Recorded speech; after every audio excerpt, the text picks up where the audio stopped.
Hello दोस्तों, राधे राधे, हरे कृष्णा। आज मैं आपको किसी से मिलवाना चाहूँगी। ये देखिए,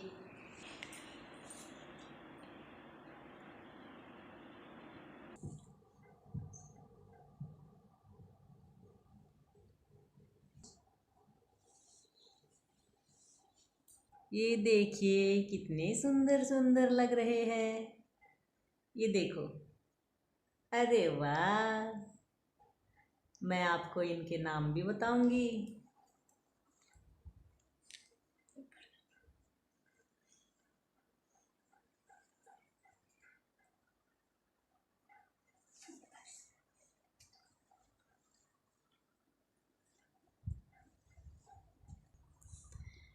तो दोस्तों, इनके आने के पीछे भी एक बहुत बड़ी लीला है। ये कैसे आए मेरे घर। नवरात्रे चल रहे थे और मैं ना ही तो नवरात्रे रखती हूँ, ना ही जैसे लोग नवरात्रों में पूजा पाठ करते वैसे करती हूँ। मैं सिंपल अपना वैसे ही पूजा पाठ करती थी। तो जब भी मैं पूजा पे बैठ के थोड़ा ध्यान लगाने की कोशिश करती, मैं दुर्गा सप्तशती पढ़ती थी और आंखें बंद करके थोड़ा ध्यान लगाती थी, तो मेरी आंखों के सामने खाटू श्याम बाबा और सालासर वाले हनुमान जी आते थे। रोज़ ऐसा ही होता था। मैं ये सोचती थी कि मैं पूजा तो माता रानी की कर रही हूँ, फिर मेरे सामने ये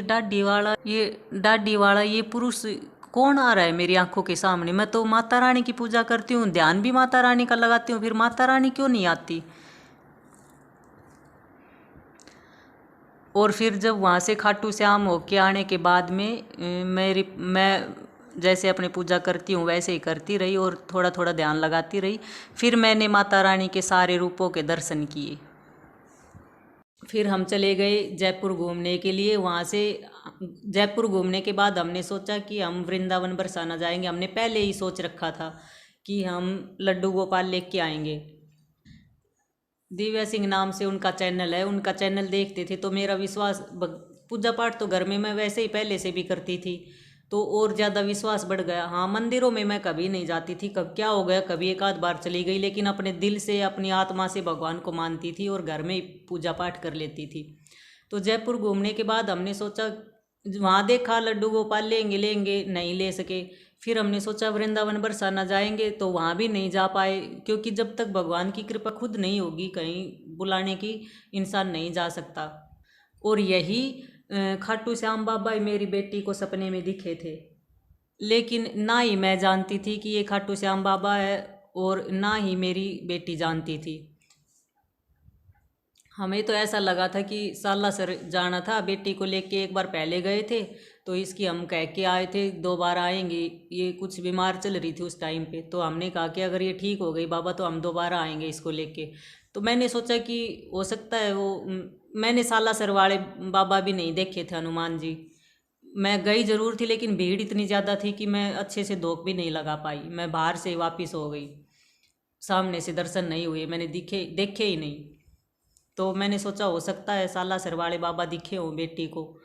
फिर हम चले गए खाटू श्याम। खाटू श्याम जाने के बाद जैसे वहाँ पे रात को स्टे किया हमने, हम रुके वहाँ पे, तो सपने में बेटी को भी लड्डू गोपाल दिखे और मेरे को भी लड्डू गोपाल दिखे।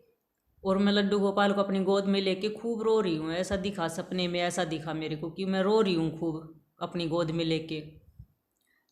तो हम खाटू श्याम मंदिर में गए। जो ही मंदिर में मैंने पैर रखे, मुझे अपने आप रोना आ गया। और खाटू श्याम बाबा के सामने जाके मैं इतना रोई, पता नहीं क्यों अपने आप ही रोए जा रही थी।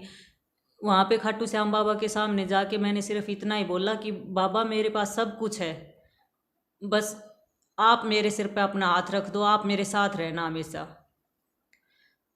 और हम अपने कमरे पे आ गए वापस। दर्शन करने के बाद हम आ गए वहाँ से। फिर हम गए सालासर वाले बालाजी के दर्शन करने। वहाँ पे मैंने पहली बार बालाजी महाराज के दर्शन किए। तब मुझे पता चला, मैंने देखा कि जो मेरी आंखों के सामने बड़ी बड़ी लंबी लंबी आंखें और मूंछ डाडी वाला फेस आ रहा था वो तो खाटू श्याम बाबा का था, और जो गोल गोल आंखें आ रही थी वो सालासर वाले बाबा की थी। उससे पहले मुझे कुछ नहीं पता था, ना ही मैं कभी गई थी, ना मैंने देखा था खाटू श्याम बाबा की। कभी 10 साल पहले कोई छोटी सी फ़ोटो देखी थी, वो भी याद नहीं थी कि ये खाटू श्याम बाबा ही है।